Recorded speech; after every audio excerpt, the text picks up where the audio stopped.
ఏమన్నాడంటే ఈ రోజు వ్యతిరేకత ఉంది చంద్రబాబు నాయుడు అంటే ప్రజాస్వామ్యంలో ప్రొటెస్ట్ చేయొచ్చు, రాళ్లతో దాడి చేయొచ్చు, కాబట్టి నేను సమర్థిస్తున్నాను. సిగ్గు లేకుండా డీజీపీ చెప్పాడు, జ్ఞాపకం ఉందా అని అడుగుతున్నా.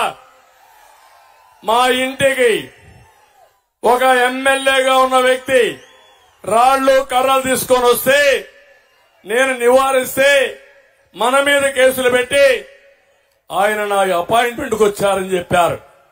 ఇవన్నీ ప్రజాస్వామ్యం. నేను ఎక్కడ పోయినా నా మీద రాళ్లు వేశారు, అవునా కాదా అని అడుగుతున్నా మిమ్మల్ని. రాళ్ల దాడి చేశారు. నేను ఒకే మాట చెప్పాను, క్లేమోర్ మైన్సే నా పైన వేస్తే లెక్క పెట్టుకొని నేను మీ రాళ్లకు భయపడతానా అని చెప్పాను. నిన్న జరిగింది. నేను అడుగుతున్నా, ఇంతమంది పోలీసులున్నారు, ఏదైతే జగన్మోహన్ రెడ్డి గారు వచ్చారు, రోడ్డు మీద తిరుగుతా ఉంటే కరెంట్ ఆఫ్ అయిందంట. ఓకే, ఎవరు ఫెయిల్యూర్? నా గవర్నమెంట్. ఇప్పుడు ఎవరి గవర్నమెంట్? ఎవరిది బాధ్యత? ఎవరిది బాధ్యత? ముఖ్యమంత్రి పైన రాళ్లు వేస్తే నీకు సిగ్గు లేదా? ముఖ్యమంత్రిని అడుగుతున్నా నేను.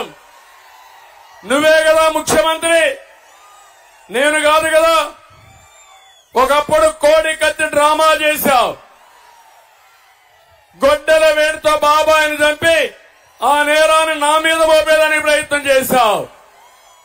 ఇప్పుడు నీ చెల్లెలు అడుగుతా ఉంది రోడ్డెక్కి, జగన్మోహన్ రెడ్డి సమాధానం చెప్పు. బాబాయిని చంపిన వాడికి ఎంపీ ఇచ్చావు, నిన్ను నీ పార్టీకి ఓటేయడానికి లేదు. వైఎస్ఆర్ కాంగ్రెస్ పార్టీ పూర్తిగా రక్తపు మరకలో కూరకపోయిందని నీ చెల్లెలు అడిగితే సమాధానం చెప్పలేని అసమర్థుడు నాకు నేరాలు అంటగడతావా నువ్వు? నేను నేరాలు చెయ్యను. నేరాలు చేసేవాడిని తుంగలోనే దొక్కేస్తాను. ఎవరిని వదిలిపెట్టను. ఇన్ని రోజులు నా పైన దాడులు చేశారు, పవన్ కళ్యాణ్ పైన దాడులు చేశారు. ఇదే విశాఖపట్నంలో పవన్ కళ్యాణ్ గారు ఎయిర్పోర్ట్ లో దిగితే నేరుగా ఆయన పోనీయకుండా చేస్తే, కారులో నిలబడుకోనీయకుండా చేస్తే, కారులో కూర్చునబెట్టి హోటల్కి వెళితే హోటల్ నుంచి 24 గంటల్లో ఇమ్మీడియట్ గా మీరు వదిలిపెట్టి విశాఖపట్నం వదిలిపెట్టి పోవాలని ఈ పోలీసులు హుకుం జారీ చేస్తారు. ఉన్మాది జగన్మోహన్ రెడ్డి చెప్పాడని నేను అడుగుతున్నా. మీ తాత జాగీరా ఈ విశాఖపట్నం అని అడుగుతున్నా. విశాఖపట్నం మనం అందరి అవునా కాదా అని మిమ్మల్ని అడుగుతున్నా. అలాంటిది నెక్స్ట్ డే విజయవాడకు వస్తే నేను పోయి చెప్పాను, పవన్ కళ్యాణ్ గారు భయపడద్దండి, మనం అందరం అండగా ఉందాం, పోరాడదాం, తాడో పేడో తేల్చుకుందాం. భయపడితే మనం చేయగలిగింది ఏమి లేదంటే, నన్ను అరెస్ట్ చేసినప్పుడు మొట్టమొదటిసారి స్పందించిన వ్యక్తి పవన్ కళ్యాణ్ గారు అని చెప్పి నేను మీకు తెలియజేస్తున్నా.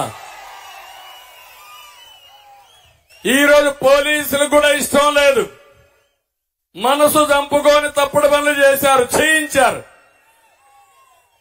ఈ రోజు నేను చూశాను 2 సంఘటనలు.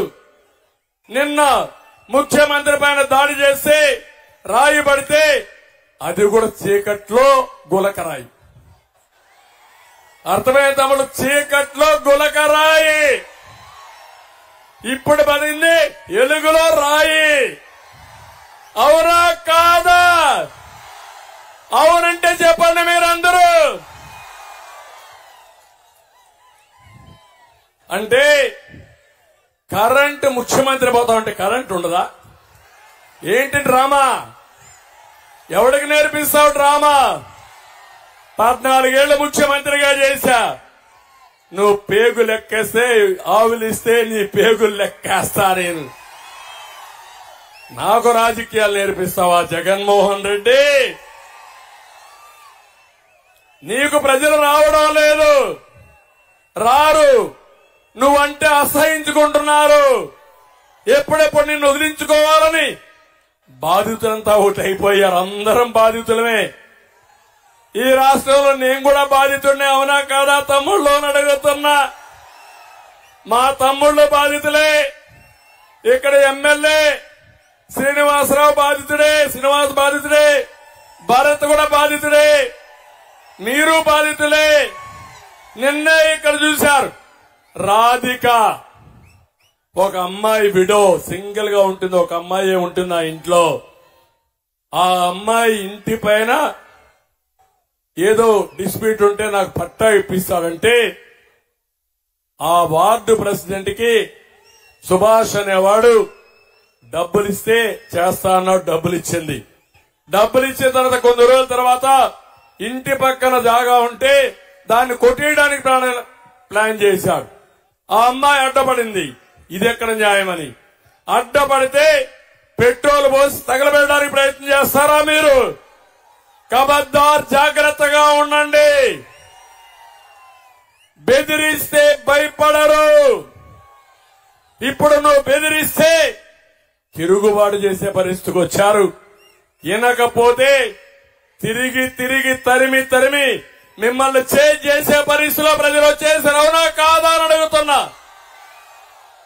ఈ రాష్ట్రాన్ని కాపాడుకోవాలా లేదా? మీరు కాపాడుతారా లేదా? ఇది నా ఒక్కరి బాధ్యత అని అడుగుతున్నా. పవన్ కళ్యాణ్ గారు ఒక్కరి బాధ్యత అని అడుగుతున్నా.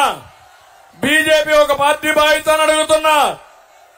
మేము అందుకే చెప్పాం, ప్రజలు గెలవాలి, రాష్ట్రం నిలబడాలి, ఉన్మాది నుంచి రాష్ట్రాన్ని కాపాడుకోవాలి, ఈ పిల్లల భవిష్యత్తును కాపాడాలి. 13 లక్షల కోట్ల రూపాయలు అప్పు చేశాడు. బటన్ నొక్కానంటాడు. ఏమి నొక్కావు నీ బటను? నేను అడుగుతున్నా మిమ్మల్ని అందరినీ, తమ్ముళ్ళు ఒక్కసారి చూడండి. 5 ఏళ్లుగా తాడేపల్లి ప్యాలెస్ వదిలిపెట్టి వచ్చాడా ఈ ముఖ్యమంత్రి? విశాఖపట్నం వస్తే అన్ని కాలేజీలు, స్కూల్స్ అన్ని హాలిడే, అవునా కాదా? దారిలో చెట్లన్నీ నరికేయాలి, బలవంతంగా అందరూ రావాలి, రాకపోతే పెన్షన్ కట్టు, రేషన్ కట్టు. ఇప్పుడు నీ పవర్ కట్ చేయడానికి ప్రజలందరూ కూడా సిద్ధంగా ఉన్నారు.